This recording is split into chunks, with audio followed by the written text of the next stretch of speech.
దేవుని నామమున వందనాలు. మీ అందరికీ కూడా దేవుని నామమున శుభములను తెలియజేస్తున్నా. మీ అందరికీ కూడా శుభము కలుగును గాక. ఆమేన్. కొంచెం మైక్ సౌండ్ పెంచాలి, మంచిగా పెంచు. ఈరోజు మనం దేవుని సన్నిధానంలో ఏం జరుపుకుంటున్నాం అంటే క్రీస్తు యొక్క జన్మదినమును జరుపుకుంటూ సంతోషముతో ఆర్భాటముతో దేవుని యొక్క జననమును మనం జ్ఞాపకం చేసుకుంటూ ఇట్టి విధముగా ఆనందిస్తూ దేవునిలో మనము ఏ విధంగానైతే ఈ సమయమందు ఆయన పుట్టినాడని, ఆయన వలన నేను విమోచింపబడినానని, ఆయన వలన నేను రక్షింపబడినానని, ఆయనే నా దేవుడని, ఆయన చేసినటువంటి ఆ మేలును జ్ఞాపకం చేసుకొని ఏ విధంగానైతే ఇప్పుడు ఆర్భాటాలు చేస్తా ఉన్నామో, ఈ దినమనబడినటువంటి ఆ దినమున మాత్రము కనీసము యేసు ప్రభువుల వారు జన్మించడానికి స్థలము కూడా లేనటువంటి స్థితి. మరియమ్మ గారు యేసు ప్రభువుల వారికి జన్మనివ్వడానికి కనీసము స్థలము కూడా లేనటువంటి ఒక దయనీయమైనటువంటి స్థితి ఉండేనని ఈ సమయమందు మనం ఒకసారి జ్ఞాపకం చేసుకోవాలా. ఎందుకు అసలు క్రీస్తు జన్మించినాడు, ఎందుకు ఆయన పరలోకమును విడిచి రావలసి వచ్చింది అనేసి అంటే, మనుష్యుడు పాపమును మూటగట్టుకొని పాపము అనేటటువంటి మరణంలో జోగుతూ నాశనానికి జోగుతున్నటువంటి సమయంలో క్రీస్తు ఈ లోకములకు వచ్చినాడు. ఎందుకు అనేసి అంటే సర్వ మానవాళి పాప పరిహారార్థమై బలి అయి మనలను విమోచించడానికి, విడిపించడానికి దేవుడు ఈ భూమి మీదికి వచ్చినటువంటి వాడై ఉన్నాడు. ఎందుకు వచ్చినాడు దేవుడు ఈ భూమి మీదికి అంటే నా పాపముల నుండి విడుదల కలుగ చేయడానికి. మైక్ ఇంకొంచెం పెంచాలా, మైక్ ఇంకొంచెం. ఆమేన్, హల్లెలూయా. ఎందుకు వచ్చినాడంటే నిన్ను నన్ను పాపముల నుంచి విడిపించడానికి క్రీస్తు ఈ లోకమునకు వచ్చినాడు. హల్లెలూయా. మరి క్రీస్తు ఈ లోకమునకు వచ్చినాడు అనేసి అంటే మరి అన్నటువంటి విధంగా క్రీస్తు యొక్క దేవుని యొక్క ప్రణాళిక ఉద్దేశ ప్రకారంగా మనకు పాపముల నుంచి విడుదల వచ్చిందంటారా లేదంటారా? ఏడనయ్యా నేను ఇంకా పాపంలోనే ఉన్నాను కదా అనేటటువంటి వాళ్ళు ఒకసారి హల్లెలూయా చెప్పండి. హల్లెలూయా. మనము పాపములలో లేము. ఆమేన్. మనము పాపములో లేము. ఇప్పుడు చూపిస్తాను. మనము పాపములలో లేము. పాపము నుంచి విడిపింపబడినటువంటి వారము.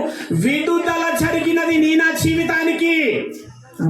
చెప్పండి ఒకసారి, నేను విడిపింపబడ్డదానని చెప్పండి. పక్కలో కూడా చెప్పు, నువ్వు విడిపింపబడ్డదాను అని చెప్పు. ముఖం అట్లా పెట్టద్దని చెప్పి ఇంకోసారిగా ఏమో అయిపోయినట్టు. హల్లెలూయా.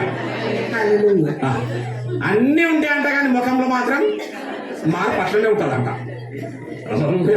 ఏమండి, ఎందుకు వచ్చినాడు దేవుడు అనేసి అంటే నిన్ను నన్ను పాపం నుంచి విడిపించడానికి. ఇలాగా క్రీస్తు బలి అయి సిలువ పైన రక్తము కార్చవలసి ఉందని ఆయన రాకముందే నిర్ణయింపబడింది. తెలుసా ఏమని రాసింది తెలుసా? ప్రకటన 13:8 జగదుత్పత్తి మొదలుకొని వధింపబడిన దేవుని గొర్రె పిల్ల అని ఆయనకు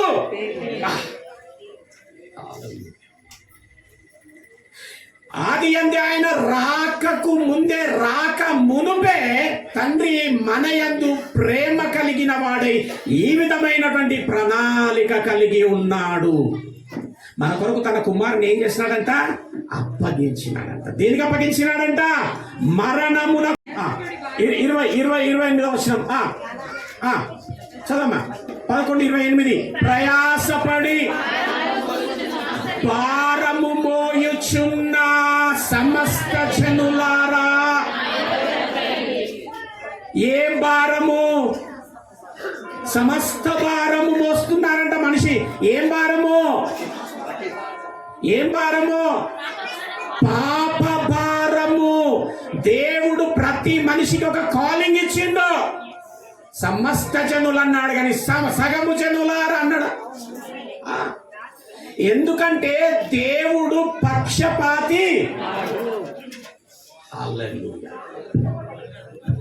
అన్య జనులకు సహితమైన ఎవరంట? దేవుడు. అపోస్తుల కార్యంలో ఎవడిని పాపి అని పిలవద్దంట. ఏం నచ్చిందండి నాకు ఆ వాక్యం.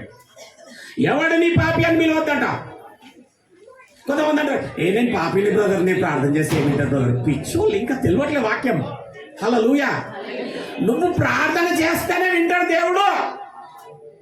దేవుడి చెవి ఎక్కడుందంటే నీ వైపు ఉన్నదంట చెవి. ఎప్పుడు నా కుమారుడు ప్రార్థిస్తాడా, ఎప్పుడు కుమారుడు నా యొక్క సన్నిధానానికి వస్తాడా, ఎప్పుడు నా పైన ఆధారపడతాడా. హల్లెలూయా.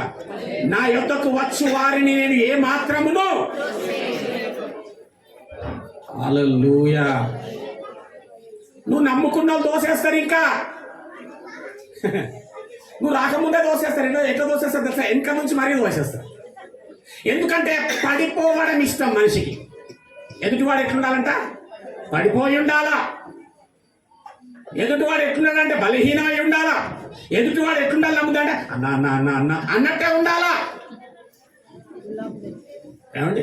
నేను అనే అహం, నేనే బాగుండాలా, నా కుటుంబమే బాగుండాలా, ఎవరికో ఏమైతే నేనేం చెయ్యాలా. కానీ క్రీస్తు మనసు అది కాదంట. ఫిలిప్పీలకు రాసిన పత్రిక, తొందర తీయడం. ఫిలిప్పీలకు రాసిన పత్రిక చూద్దాం. క్రీస్తు మనసు ఏమైందో ఒకసారి చూద్దాం. ఫిలిప్పీలకు రాసిన పత్రిక 3వ అధ్యాయం. ఫిలిప్పీలకు రాసిన పత్రిక 2వ అధ్యాయం 4వ వచనం. ఇట్లుండాలా. ఈ రోజు క్రిస్మస్ సందర్భంగా నేర్చుకోవలసినటువంటి కొన్ని మీలో కొంతమంది హల్లెలూయా. మీలో ప్రతి వాడు కూడా మీ సొంత కార్యములనే కాక. చాలా కష్టం ఇది. నేను దేనికోసం ప్రయాసపడతానంటే, దేనికోసం కష్టపడతానంటే నా కోసమే. నేను దేనికోసం ప్రయాసపడతానంటే నా కుటుంబం కోసమే. కానీ వాక్యం చెప్తుంది, నువ్వు నిజంగా దేవుడిని నమ్మితే, నువ్వు నిజంగా దేవుని పైన ఆధారపడ్డ వాడవైతే, నిజంగా నువ్వు నమ్ముకున్న వాడవైతే, వాక్యం చెప్తుంది. మళ్ళీ చదువు. మీలో ప్రతివాడును తన సొంత కార్యములను మాత్రమే కాక, మీ సొంత కార్యములనే కాక ఇతరుల కార్యములను కూడా చూడవలెను. హల్లెలూయా. ఎవరి కార్యాలు చూడాలంట? ఇతరుల కార్యములను కూడా చూడాలా. ఎంతమంది ఇతరుల కార్యాలు కూడా చూడాలా, నేను ఇతరులు కూడా పట్టించుకోవాలా, ఇతరుల విషయం కూడా నేను ఏమైనా చెయ్యాలా అని ఎంతమందికి ఉందండి. చేయలేకపోకండి. ఎందుకంటే పుస్తకం కొన్ని లేచిన అనుకో, లేపని వారికి చాలా ఇబ్బంది. హల్లెలూయా. ఈ నూతన సంవత్సరం నుంచి నీవు నేను చెయ్యవలసినటువంటి ప్రయత్నం ఏంటంటే, ఉండవలసిన విధానం ఏంటంటే, నీ సొంత కార్యములనే కాక ఇతరుల కార్యములను కూడా చూడవలెను. ఆకలి కొనిన వానికి అన్నం పెట్టవలను. వస్త్రహీనుడు నీకు కనబడిన ఎడలా వానికి వస్త్రములు ఇయ్యవలెను. హల్లెలూయా. దిక్కుమాలిన వారిని ఇంట చేర్చుకో. ఇది ఏ కదా? చెప్పండి. ఉపవాసం. అన్నపానాలు మానేస్తాం కానీ ఇట్లాంటివి మాత్రం చెయ్యం. నేనేమంటానంటే, అట్టి విధమైన కడుపు మార్చుకునే ఉపవాసము దేవునికి ఇష్టమైనది కాదు. ఏది ఉపవాసం అంటే ఇది ఉపవాసం. మీ సొంత కార్యములనే కాక ఇతరుల కార్యములను కూడా చూడవలెను. ప్రభు యేసయ్య నువ్వు చూసినావు, మరి చూసినందుకే కదా బిడ్డ పరమును విడిచి వచ్చినా ఆయన తండ్రితో సమానముగా ఉండకూడదు, ఉండుట భాగ్యమని ఎంచుకొనలేదంట ఆయన. అయితే ఇప్పుడు మళ్ళీ ఒకసారి చదవండి. ఎందుకంటే చేయాలి ఇతరుల కార్యం? ఎందుకు చేయాలి ప్రభు? చెప్పండి. ఏమండి, మనకు మాదిరి ఎవరండి? అంతేనా కాదా? మాదిరి ఎవరు? చాలా మంది మాదిరి ఎవరు చేసుకుంటారు? స్టార్స్ ని మాదిరి చేసుకుంటారు. ఆ స్టార్ లాగా ఉండాలా, ఆ స్టార్ లాగా దువ్వాలా, నిలబడితే కూడా అలాగే నిలబడుతుంటాడు వీడు. అసలు ఒరిజినల్ స్టిల్ అది ఉంటుంది. అది ఎవరంటే ఆ స్టార్. ఇది క్రీస్తు అయి ఉండాలి. ఏంటండి క్రీస్తు మాదిరిగా ఉన్నదంటే ఇది మీలో ప్రతి వాడును మీ సొంత కార్యములని కాక ఇతరుల కార్యములకు చూడవలెను. ఎందుకంటే క్రీస్తు యేసునకు కలిగిన అది క్రీస్తు యేసునకు కలిగిన ఈ మనస్సు, ఇది క్రీస్తు మనస్సు. నువ్వెంత క్రైస్తవుడు అయితేనేం, ఎన్ని వారాలు గుడికి వెళ్తేనేం, ఎంత ఉపవాసం ఉంటేనేం, ఇట్టి కార్యములు చేయకుంటే గనక ఎట్టి విధమైనటువంటి ప్రయోజనం నీకు ఉండదు. నువ్వెంత ప్రార్థన చేసినా వ్యర్థమే, ఎంత వాక్యం చదివినా వ్యర్థమే. హల్లెలూయా. నేను నీకు బాగా అనిపిస్తుంది, ఎందుకంటే నువ్వు కనబడగా నేనేం చేస్తాంటే ప్రైజ్ ది లార్డ్ అమ్మా, బాగున్నారా అమ్మా. మనుషులు ఏ రూపం చూస్తారంటే పై రూపం చూస్తారంట. హల్లెలూయా. అసలు అన్న ఎంత కనబడగానే ఇట్లా అసలు వంగి చెప్తాడు సార్ ప్రైజ్ ది లార్డ్ అని. అసలు సంగతి పడినప్పుడు ఏమో నీకేం తెలుసు. అపోస్తల కార్యంలో ఉంటది, ఒక మనుషుని సంగతులు వాడిలో ఉన్న మనిషి ఆత్మకే కానీ ఎవరికి తెలియాలంట అపోస్తల కార్యంలో. చాలా కరెక్ట్ అది. మీకు అర్థమైందా? ఒక మనుష్యుని సంగతులు వాడి లోపట ఉన్న మనిషి ఆత్మకే గాని మరి ఎవరికి తెలియాలంట. అందుకే భార్య భర్తను ఏమంటారు తెలుసా, అసలు నువ్వేందో నువ్వు అసలు నాకు పెళ్ళయి ఎన్నేళ్ళు అవుతుంది? అదేనా అర్థమే అలలు ఎన్నేళ్ళు అవుతుంది కదా నాకు కాదు. ఎందుకు? ఆమె సంగతులు ఆమెలో ఉన్న మనిషి ఆత్మకే. నేను లైట్ తీసుకొని కాపురం చేస్తేనే మంచిది. అంటే ఎవరైనా లైట్ తీసుకొని కాపురం చేస్తేనే మంచిది. ఒకరినొకరు ప్రేమిస్తుండాలి, ఒకరినొకరు సరి చేసుకుంటుండాలా. దేవునికి స్తోత్రం. హల్లెలూయా. ఇరువురి మధ్య ఏముండాలంట? ఏక మనస్సు. ఆమేన్. ఏక మనస్సు, ప్రేమ కలిగి ఉండాలంట. దేవుని నామానికి స్తోత్రం. దేవుడు చెప్తాడు, ప్రయాసపడి భారము మోసిన సమస్త జనులారా నా యొద్దకు రండి, నేను మీకు విశ్రాంతి. ఏంటో తెలుసా విశ్రాంతి? ఎక్కడ ఉంటుందో తెలుసా విశ్రాంతి? పరదేశంలో ఉంటది విశ్రాంతి, పరలోకంలో ఉండేది విశ్రాంతి. హల్లెలూయా. ఇక్కడ ఏమిస్తాడు తెలుసా నీకు? యోహాను సువార్తలో ఉంటది, నేను వెళ్ళుచున్నాను, నేను మీకు శాంతిని అనుగ్రహించి వెళ్ళుచున్నాను, నా శాంతినే మీకు అనుగ్రహించుచున్నాను, లోకం ఇచ్చినట్లుగా కాదు. ఇక్కడ నీవు బ్రతికిన దినములన్నీ కూడా శాంతి చేత, నీకేముందని ఏం లేకపోని, ఎంత ఉండాలి ఎంత లేకపోని, ఎవరేమనని ఏమనకపోని, దేవుని అందుండి ఎట్టి మనసు అండి బాబు. అట్టి మనసు కలిగి కనుక ఉంటే, వాక్యానుసారమైన జీవితం కనుక నువ్వు జీవిస్తే బ్రతికున్నంత దినములు శాంతిలో ఉంటావు. చచ్చిపోయినాక ఎక్కడికి పోతావు? విశ్రాంతి. వేదన కాదు, నరకం కాదు, విశ్రాంతిలోనికి వెళ్తావు. హల్లెలూయా. నీకు ధనం ఉంటేనేమి, నీకు ఘనం ఉంటేనేమి, నీకు మనస్సు ఉండాలా, నీకు హృదయం ఉండాలా. హల్లెలూయా. ఎలాంటి హృదయం, ఎలాంటి మనస్సు? ఈ మనస్సు, క్రీస్తునకు కలిగిన ఈ మనస్సు కనుక నీకు ఉంటే, హల్లెలూయా, అట్లాగా ఆయన చెప్తున్నాడు, నా యొద్దకు రండి, నేను మీకు విశ్రాంతి కలుగజేతును. వచ్చినాడు ఆయన సర్వ మానవాళి కొరకు ప్రాణం పెంచినాడు. దేవునికి స్తోత్రం. పాప పరిహారార్థ బలిగా ఎప్పుడైతే అర్పింపబడ్డాడో ప్రతి ఒక్కరి పాపములు కొట్టేయబడి అంతే. ఇక్కడ నీతిమంతులు ఉన్నారా? నీతిమంతులు గట్టి చెప్పండి. లేరా? రోమా 5వ అధ్యాయం 8వ వచనం. రోమా 5:8. చిన్నగానే చెప్తా, మెసేజ్ అయిపోతుంది. అసలు గంటన్నర మెసేజ్ అది. అయితే దేవుడు మన ఎడల తన ప్రేమను వెల్లడిపరిచిండు. దేవుడు మన ఎడల ఏం వెల్లడిపరిచిండు? ప్రేమను వెల్లడిపరిచాడు. కనుకనే సొంత కుమారుని ఇక్కడికి పంపించినాడు. ఆమేన్. హల్లెలూయా. ఆయన ప్రేమను వెల్లడిపరిచాడు. కనుకనే జగదుత్పత్తి వేయబడక మునిపే ఒక ప్రణాళిక కలిగిన, నా కుమారుడు వెళ్ళాలా, సర్వమానవాళి పాప పరిహారార్థ బలి కావాలా సిలువ పైన. ఏం ప్రేమ ప్రభా, ఏం ప్రేమను వెల్లడిపరిచినావు. ఆయన మన ఎడల ఎట్టి ప్రేమను వెల్లడిపరిచినాడు చూడండి. ఎట్లా ప్రేమను బయలుపరిచినాడంటే, మనం ఇంకను పాపులమై ఉండగానే ఏమై ఉన్నామండి? భూమి మీద మనం పాపులమై ఉంటుంది, అంతే కదా. పాపులమైన క్రీస్తు మన కొరకు చనిపోయాడు. ఎప్పుడు చనిపోయాడు క్రీస్తు మన కొరకు? పాపులమైనప్పుడు చనిపోయాడు. హల్లెలూయా. పాపులమైనప్పుడు చనిపోయాడు. చెప్పండి ఒకసారి, నేను పాపిన అయినప్పుడు చనిపోయినా చెప్పు. చనిపోయిండు వాస్తవమా? నువ్వు నమ్ముతున్నావా? అయితే చూడండి ఏమైంది.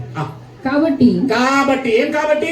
నీవు పాపివై ఉన్నప్పుడు చనిపోయినాడు. కాబట్టి ఆయన రక్తం వలన నీ గుణగణముల వలన కాదు, నీ క్రియల వలన కాదు, నీ మంచితనం వలనేం కాదు, ఆయన రక్తము వలన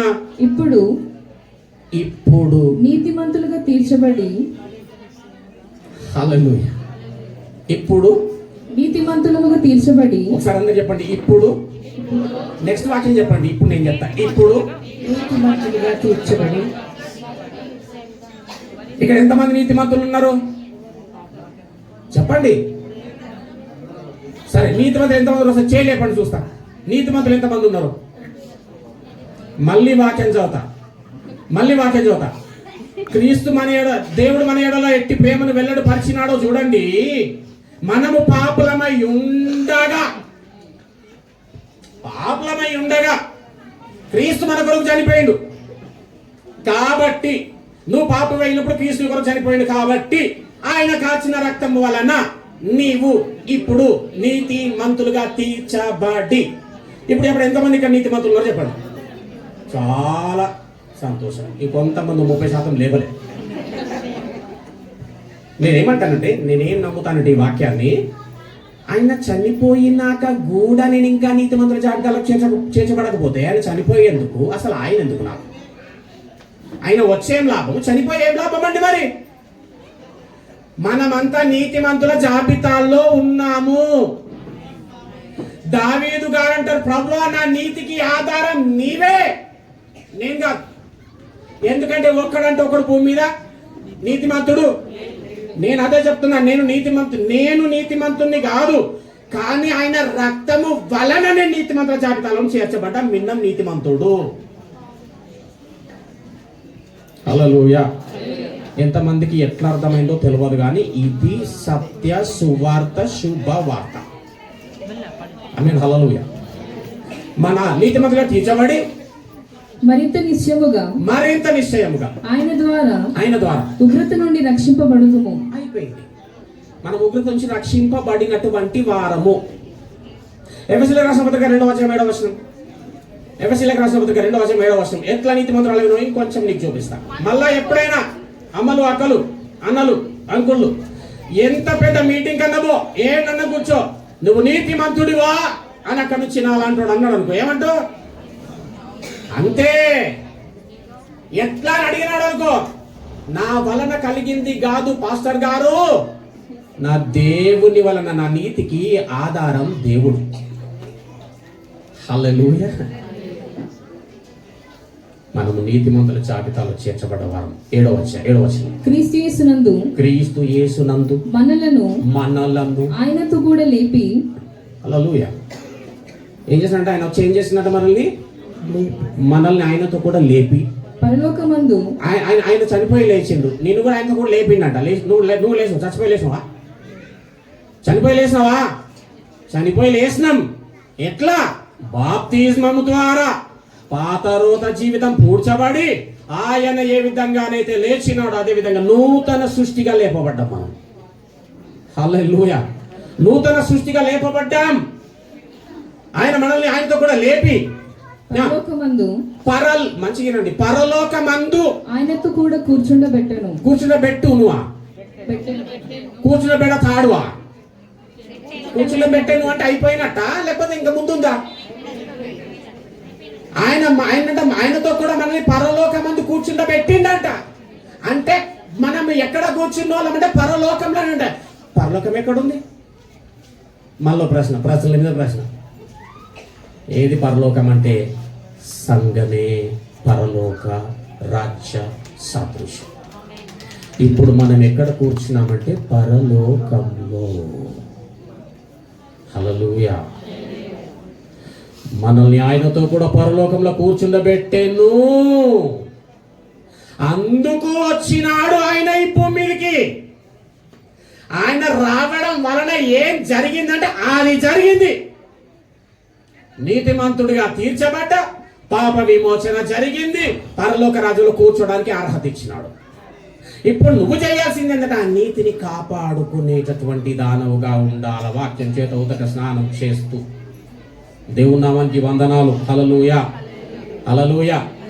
ఏమండి, ఇందుకొరకు ఆయన ఈ లోకంలో ఏమైనాడు? ఆయన ఏమైనాడు? ఈ లోకంలో ఏమైంది? గట్టి చెప్పండి.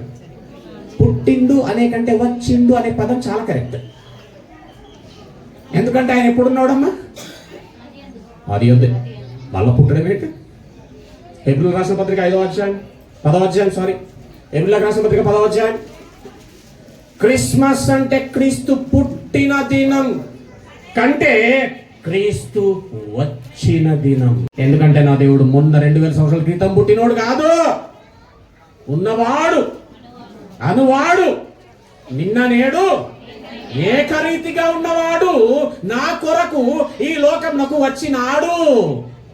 అవునా కాదా? చూడండి ఇప్పుడు ఒకసారి 5వ వచనం 15. కాబట్టి ఆయన ఈ లోకమందు ప్రవేశించినప్పుడు, ఈ లోకమందు పుట్టినప్పుడా ప్రవేశించినప్పుడా? ప్రవేశించడం అంటే పాస్ చేయబడ్డాడు అక్కడ నుంచి. హల్లెలూయా. ప్రవేశించినప్పుడు, వచ్చినప్పుడు ఇట్లా చెప్తున్నాడు. ఏం చెప్తున్నాడమ్మా? బలియు అర్పణయు నీవు కోరలేదు కానీ క్రీస్తు తండ్రితో చెప్తా ఉన్నాడు, అయ్యా బలియు అర్పణయు నీవు కోరలేదు అంటే ఆయనకి ఏం అవసరం లేదనమాట. బలి అవసరం లే. ఏం అవసరం? నీ హృదయం అవసరం. హల్లెలూయా. నువ్వు అవసరం. దేవునికి స్తోత్రం. బలి అర్పణ నువ్వు కోరలేదు కానీ నాకొక శరీరము అమర్చితివి, పూర్ణ హోమములను పాప పరిహారార్థ బలును నీకు ఇష్టమైనవి కావు, నాకొక శరీరము అమర్చితివి. అప్పుడు ఎక్కడికో వెళ్ళిపోయిందా? అప్పుడు నేను గ్రంథపు చుట్టలో నన్ను గూర్చి రాసిన చూడు నా తండ్రి. ఏం గ్రంథం చెప్పిన ఒకసారి? జీవ గ్రంథం. నన్ను గూర్చి వ్రాయబడిన ప్రకారము దేవా నీ చిత్తము నెరవేర్చుటకు నేను పుట్టి ఉన్నానంటినా, వచ్చి ఉన్నానంటినా? దేవునికి స్తోత్రం. వచ్చినవాడు. హల్లెలూయా. ఎందుకు వచ్చినవాడు? దేవుని చిత్తమును, తండ్రి చిత్తమును నెరవేర్చడానికి. మరి ఇప్పుడు నువ్వెందుకు వచ్చి ఉన్నావు చెప్పాలా? ఎవరు మాదిరి నీకు? క్రీస్తు మాదిరి. క్రీస్తు ఎందుకు వచ్చిండు?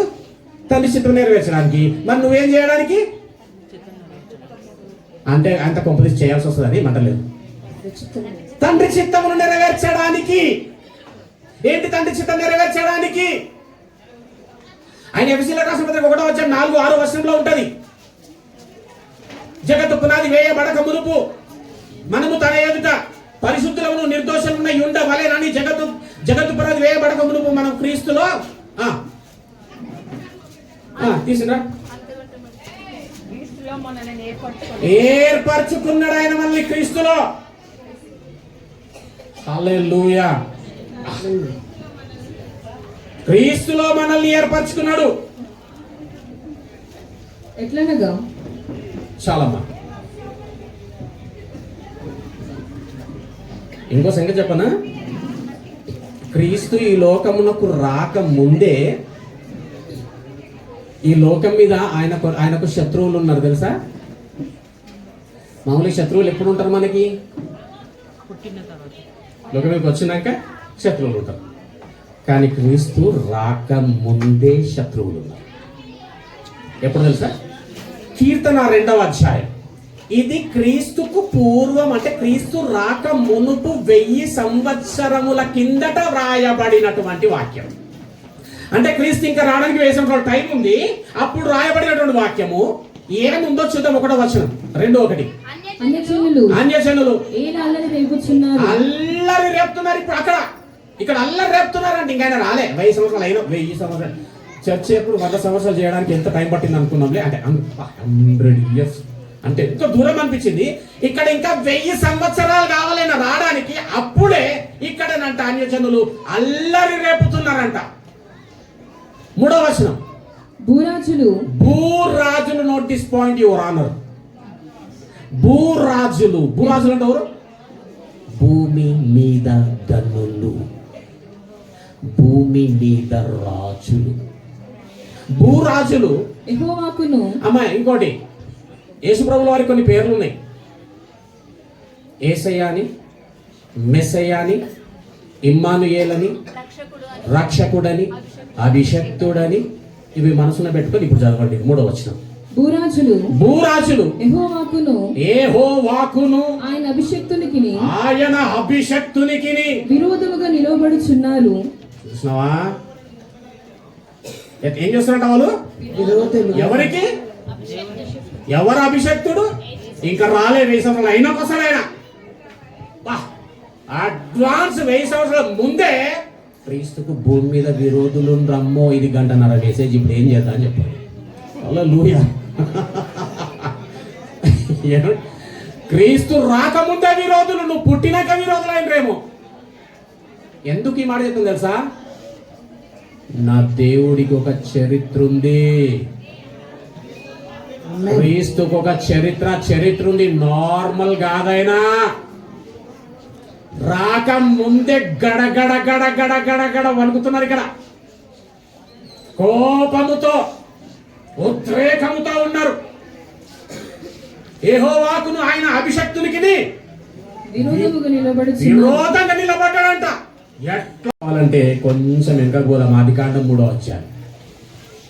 ఆదికాండం 3వ అధ్యాయంలో సర్పం ఎవరిని మోసపుచ్చిందంట? అవ్వను ఆదామును మోసపుచ్చిందంట. మోసపుచ్చినప్పుడు ఆ సర్పముతో దేవుడు ఒక మాట మాట్లాడినాడు. Kind information. సర్పం అనగానే సర్పమును సాతాను అనకండి. సర్పమును సాతాను వాడుకున్నదంతే. హల్లెలూయా. సాతాను సర్పం కాదు, సర్పం సాతాను కాదు. ఏ రైట్. 3వ అధ్యాయం 15వ వచనం చూడప్పుడు ఒకసారి ఒక 3 మాటలు చెప్పి క్లోజ్ చేస్తాం. మళ్ళీ ఎప్పుడైనా కన్ఫ్యూజ్ చేద్దాం. మరియు నీకును మోసం చేసింది, తన బిడ్డని మోసం చేసింది కదా, పాపం చేయించింది కదా. అసలు ఆదాముకు మరణమే లేకుండే, మనిషికి మరణం లేకుండే. కానీ ఏం చేసింది? సాతాను గాడు ఏం చేస్తున్నాడు? పాపం చేయించి మరణము కనేటట్టుగా చేసేసాడు. అట్లా మనిషిని మోసపుచ్చినప్పుడు దేవుడు సర్పముతో అనగా వాడుకున్న ఆ సాతానుతో దేవుడు మాట్లాడుతున్నాడు. చూడు. మరియు నీకును ఏయ్ సాతానుడా, నా బిడ్డలను మోసం చేసినావు కదా, నీకును స్త్రీకిని నీ సంతానమునకును ఆమె సంతానమునకును. స్త్రీకిని అనేది నోట్ చేసుకోండి పాయింట్. ఆమె సంతానమునకును వైరము కలుగజేసేదను. వైరం పెడతా బిడ్డ, నీకు వైరం పెడతా. నా బిడ్డలు మోసం చేసినావు కదా, నీకును నీ సంతానమునకును, స్త్రీ సంతానమునకు వైరం కలగజేస్తా నేను. అది నిన్ను తల మీద కొట్టును. అది నిన్ను ఎక్కడ కొడతా తెలుసా? ఏది అది అంటే ఏది? మాట్లాడేది సర్పంతో, మళ్ళీ సర్పం అనబడుతుంది. ఇచ్చే వార్నిగా సర్పానికి. అది నిన్ను తల మీద కొడుతుంది బిడ్డ, రాగు అన్నాడు. ఏ తల మీద కొడుతుంది అనమాట?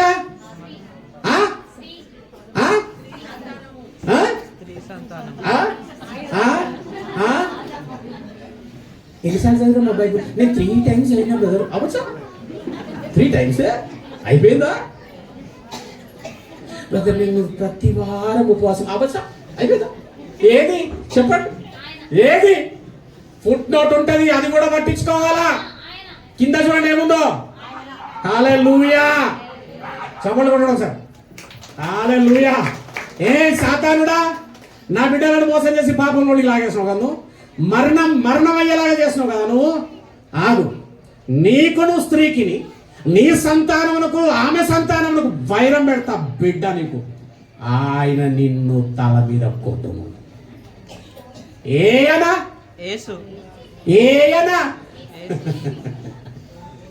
ఇది అర్థం కావాలంటే మళ్ళీ గలతీకి వెళ్దాం. గలతీల రాసిన పత్రిక 4వ అధ్యాయం. ఓకే, క్లోజ్ చేసేద్దాం. నేను కూడా సమయం ఎక్కువ తీసుకో. 4వ అధ్యాయం 4వ వచనం. గలతీ 4:4. అయితే కాలం పరిపూర్ణమైనప్పుడు దేవుడు తన కుమారుని పంపెను. అది దేవునికి స్తోత్రం, హల్లెలూయా. ఎందుకు పంపిండో అర్థం చేస్తున్నా నేను. దేవుడు తన కుమారుని పంపెను. ఆయన స్త్రీ యందు పుట్టి. ఆది కాండంలో ఆయన మ్యాచ్ అయిందా? ఆయన దేని యందు పుట్టి? స్త్రీ. ఆది కాండంలో నీకును స్త్రీకి, నీ సంతానమునకును స్త్రీ సంతానం. ఏని యందు పుట్టి. రైట్. వాక్యం కొంత అచ్చట కొంత ఇచ్చట. చదవమ్మా. ఆయన పోయినమ్మా, చదవండి. ఆయన అనగాన అది స్త్రీ యందు పుట్టి. అది అంటే ఆయన స్త్రీ యందు పుట్టి. చాలా అక్కడ దాకా. ఇది అర్థం కావాలంటే ఇప్పుడు ఇంకో దగ్గరికి పోవాలా? ఏమిటి? ఎందుకు వచ్చినాడయ్యా అసలు దేవుడు యేసు ప్రభుల వారిని యోహాను గారు అడిగితే యోహాను గారు చెప్తా ఉంటున్నారు. మొదటి పత్రిక, యోహాను మొదటి పత్రిక 3వ అధ్యాయం. ఇప్పుడు చూడండి. ఏసిందిగా దేవుడు వార్నింగ్ ఇచ్చిండు ఆది కాండంలో. అది అంతే. ఆగాగు బిడ్డ, జరాగు. నీకును స్త్రీకి, నీ సంతానానికి స్త్రీ సంతానానికి వైరం పెడతా. అది నిన్ను తల మీద కూడా. అది అంటే ఎవరంటే గలతీ 4:4 ఇప్పుడు ఆయనంటే ఏనంటే క్రీస్తు తన కుమారుడు ఈ లోకమునకు పంపబడెను. ఎందుకు పంపబడెను? 3వ అధ్యాయం 8వ వచనం. 3:8. అపవాది మొదట నుండి పాపము చేయుచున్నాడు గనుక. ఆడి పనే అది. హల్లెలూయా. అది ఏం చేస్తున్నాడంట? మీరేం చేస్తారు? మొదటి. హల్లెలూయా. మనం నీతిమంతులం. దేవునికి స్తోత్రం. హల్లెలూయా. మనం నీతిమంతులం. కృప ఉంది దేవుడికి మన పైన. హల్లెలూయా. ఇప్పుడైనా సరే, ఇప్పుడైనా ఈ క్షణమైనా సరే, ప్రభువా నన్ను క్షమించు, నేను చెయ్యను ప్రభువా. ఒక్క మాట మనస్ఫూర్తిగా నువ్వు ఆత్మతో దేవుడికి మాట ఇచ్చినావు అనుకో, పాపమును కొట్టేస్తావు. మళ్ళీ వాటిని జ్ఞాపకం చేసుకోవట. ఆయన రాసింది హెబ్రీ రాసిన పత్రికలో. ఆయన మన పాపములను జ్ఞాపకము చేసుకోవడం. హల్లెలూయా. రైట్. ఇప్పుడు చదవండి. అపవాది మొదట నుండి పాపము చేయుచున్నాడు గనుక. మొదట నుండి పాపం. అక్కడ పరలోకంలో అది లొల్లి పెట్టుకొని వచ్చింది. దేవుడి పైన విరోధం. మొదటి పాపం చేస్తాడు కనుక పాపం చేయువాడు అపవాది సంబంధం. జాగ్రత్త. దేవునికి స్తోత్రం. దేవుడు పాపం చేస్తే ఎవరి సంబంధం లేదు మాట? క్రీస్తు సంబంధం కాదు. అపవాది యొక్క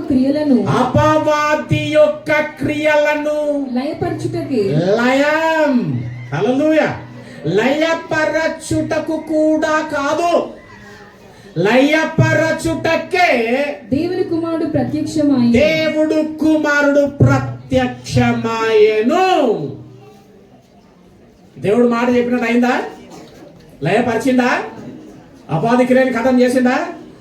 ఎప్పుడైతే పాప పరిహారార్థ బలిగా అర్పింపబడ్డాడో సాతాను తల చిదమగొట్టబడింది. ఆమేన్. హల్లెలూయా. సాతాను తల ఏమైంది? చితగొట్టబడింది. వానికి ఇప్పుడు ఏమాత్రము దమ్ము లేదు, బలం అసలే లేదు. వానికి ఇప్పుడు ఏముంది, ఏం చేస్తుంటే ఉత్త తోక మాత్రమే కొట్టుకుంటుంటుంది, ఇంకా అంతే, ఇంకేం లేదు. హల్లెలూయా. వాడి క్రియలను లయపరిచేసినటువంటి దేవుడు. ఎందుకండి దేవుడు ఈ లోకంలోనికి వచ్చినాడు? ఈరోజు ఏంది జ్ఞాపకం చేసుకుంటే, అపవాది క్రియలను లయపరచడానికి, నిన్ను నన్ను పాపం నుంచి విడిపించి నీతిమంతులుగా చేయడానికి. ఆమేన్. హల్లెలూయా. ఎట్లా లయపరిచి ఏం చేసింది? కొలసీలకు రాసిన పత్రిక 1:13 వచనం. కొలసీలకు రాసిన పత్రిక 1:13 వచనం. ఆయన అంధకార సంబంధమైన మనలను అంధకార సంబంధమైన అధికారము, వాడి సాతాను అధికారములో నుంచి విడుదల చేసి తాను ప్రేమించిన. ఏం చేసిండు? మనల్ని విడుదల చేసిండు. సాతాను మన పైన అధికారం ఉందా? ఉందా? ఎట్లా లేదు? లయపరిచేసింది. అంధకార సంబంధించిన అధికారం నుంచి మనల్ని విడుదల చేసి తాను ప్రేమించిన తన కుమారుని యొక్క గనుక రాజ్య నివాసులుగా చేసి అది పరలోక రాజ్య నివాసులుగా చేస్తాడు కాదు, మళ్ళా అయిపోయింది, ఫినిష్. క్రిస్మస్ అంటే ఏంది అనేసి అంటే క్రీస్తును ఆరాధించడం. హల్లెలూయా. క్రిస్మస్ అంటే అర్థమైంది, క్రీస్తును ఆరాధించడం. ఎందుకు క్రీస్తును ఆరాధించాల? ఆయనను విడిపించి, రక్షించి, విమోచించి, క్షమించి, నీతిమంతుల జాబితాలు చేర్చి తన రాజ్య వారసులుగా చేసిండు గనుక ఆయనను ఏం చేయాలి? నేను ఆరాధించాలి. ఎట్లా ఆరాధించాలి? వల్ల ఎందుకు? ఆత్మతో. ఆయన ఆత్మ గనుక. హల్లెలూయా. ఆత్మతో సత్యముతో ఆయనను ఆరాధించు వారమై ఉండాలా. చివరి వచనం అపోస్తలుల కార్యం 20:28 వచనం, చివరి వచనం. ఏం చేసినాడు దేవుడు అనేసి అంటే అపోస్తలుల కార్యం 20:28 రైట్. దేవుడు తన స్వరక్తమిచ్చి సంపాదించిన తన సంఘమును కాయుటకు. సంఘం ఏం చేసినప్పుడు క్రీస్తు వచ్చి భూమి మీదకి వచ్చి సంపాదించిండు స్వరక్తమిచ్చి. అంటే ఇప్పుడు మనం అందరం ఎవరిని కొను? నీవు నా సొత్తు, నీవు నా రక్తం ద్వారా కొనబడినటువంటి దానవు. దేనికి నీ పైన అధికారం లేదండి, దేనికి అధికారం లేదు. దయచేసి కడుపును వస్తే వాడికి అంటగట్టకండి, కాళ్ళు వస్తే వాడికి అంటగట్టకండి, తల తిప్పితే వాడికి అంటగట్టకండి, నిద్ర పట్టకపోతే వాడికి అంటగట్టకండి. ఎవరికి? అయ్యగారు నిద్ర పడితేనే లేదు, అయ్యగారు ఏం సార్ ఏమైంది పాట ఏమైంది ఏమంటే ఏమైంది అనమాట. ఇప్పుడు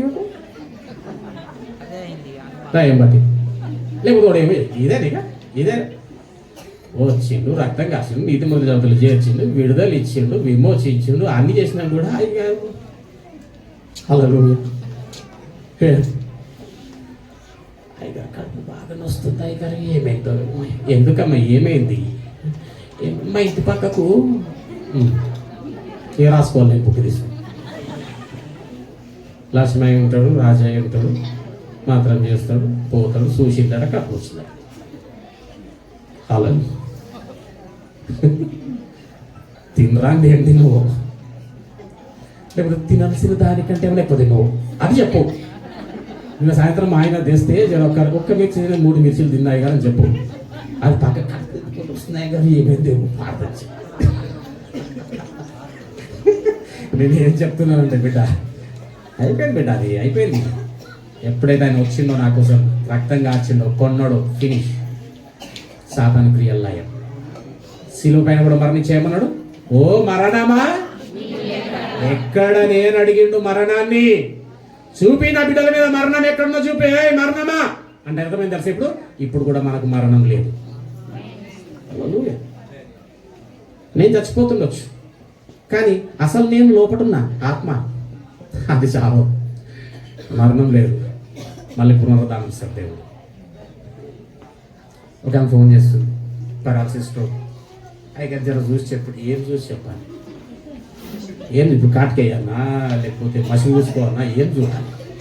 ఏం చూసేది లేదు. అమ్మ శరీర బలహీనత, ప్రార్థన చేద్దాం.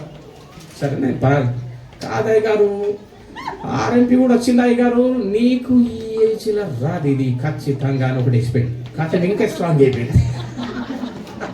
పిఎం వచ్చింది, ఐదో మాట్లాడు. నేనన్నా చెప్పినప్పుడు చేసే తమ్ము కూడా ఉంటుందమ్మా, అలాగే చెయ్యమని. మరి